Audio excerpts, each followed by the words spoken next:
ఉజ్జయిని దేవాలయంలో ఒక చిత్రమైనటువంటి మందిరం ఉన్నది, దాన్ని భస్మ మందిరము అని పిలుస్తారు. అక్కడ భస్మ మందిరము అని ఆ ఆవుల్ని తీసుకొచ్చి ఆవులు వేసినటువంటి పేడని ఎంతవరకు కాలిస్తే అది చక్కటి విభూతిగా మారుతుందో అటువంటి విభూతిగా మార్చి విభూతితో అభిషేకం చేస్తారు. ఉజ్జయినిలో చేసేటటువంటి విభూతి అభిషేకం 2 రకాలుగా ఉంటుంది. అసలు సాధారణంగా మనకి ఇక్కడ ఎక్కడ మీకు అది కనపడదు. తెల్లటి పల్చటి బట్టలో విభూతిని పోసేస్తారు, చాలా మెత్తటి విభూతిని మూట కట్టేస్తారు. మూట కట్టి శివలింగం మీద పట్టుకుంటారు. పట్టుకుని విభూతితో అభిషేకం ప్రారంభం చేస్తారు.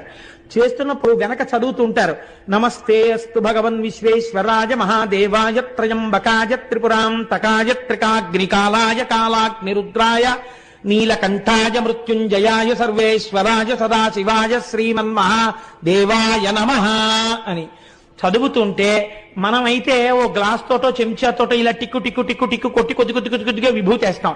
వాళ్ళు అలా కాదు, ఈ విభూతి మూట పట్టుకుని ఆ మూటను కొడతారు.